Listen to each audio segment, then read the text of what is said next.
Austin Reeves is a rookie for the Lakers this season. He's been playing great, and this has many Laker fans salivating. But a lot of people are comparing him to Alex Caruso.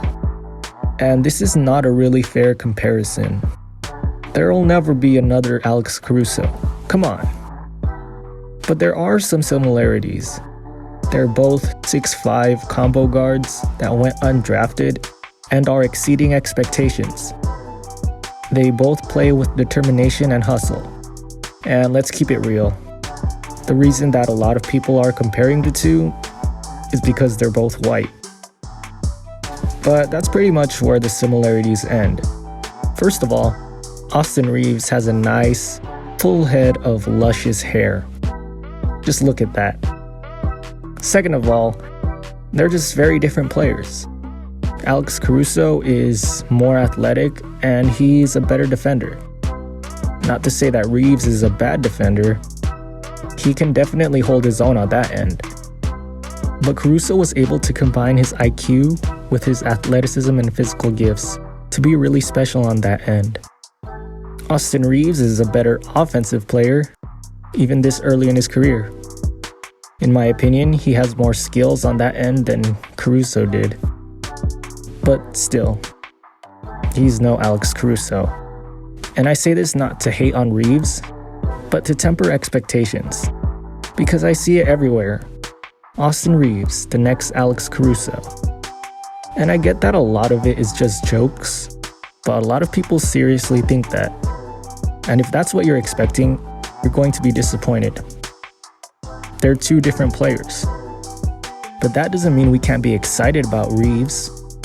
I mean, they don't call him Hillbilly Kobe for nothing. He brings his own talents to the table, and the Lakers clearly see that. First of all, let's go back to how he became a Laker in the first place. He's actually not as underrated as his draft status makes him out to be.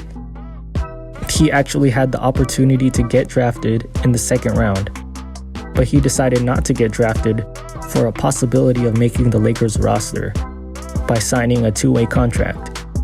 So he gambled on himself, making it on a stacked LA team, rather than getting a guaranteed spot on another team. And so far, it's working out for him. That was actually a very smart basketball and business decision. Because if you're in LA, you're going to be more well known than if you were on another team. That's just part of being a Laker.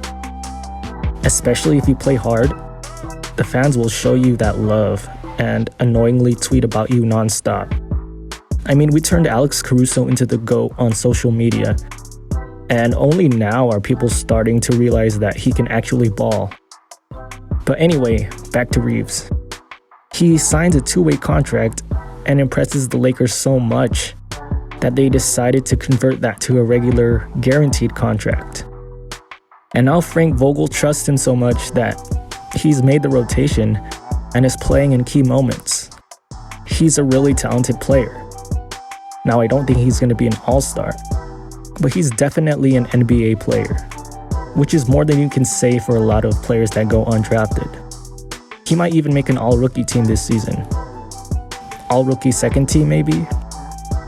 But why does Frank Vogel trust him so much? Well, one thing is he doesn't really have a choice. A lot of their guards are injured, so he has to play. But a lot of times, he's getting more minutes than the available veterans at his position. So he must be doing something right.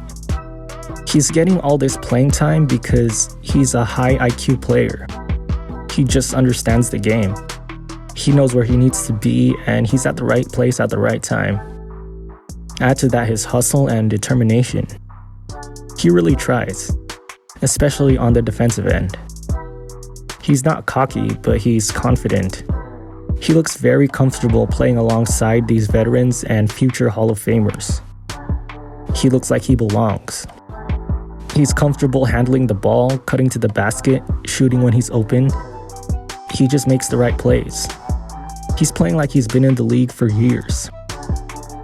I have to admit that when they originally signed him to the guaranteed contract, I was a little disappointed because I'd rather have them spending that money on a veteran wing player which is a position they are still very short on, and I'm not completely backing off of that stance.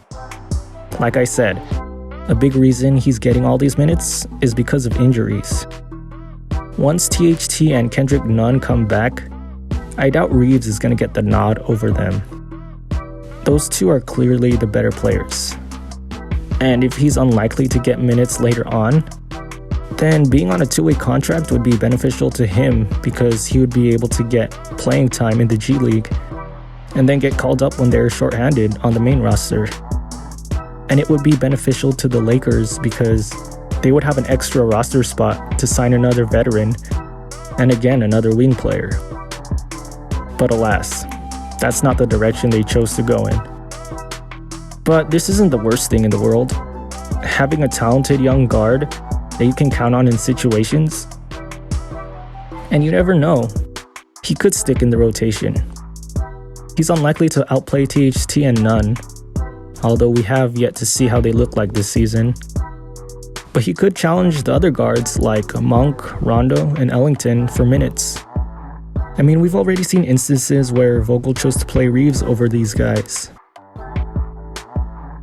It's always nice to have talented young players, especially when the Lakers have so few draft picks. And I think Reeves can be a solid piece for them in years to come. Just don't set unrealistic expectations.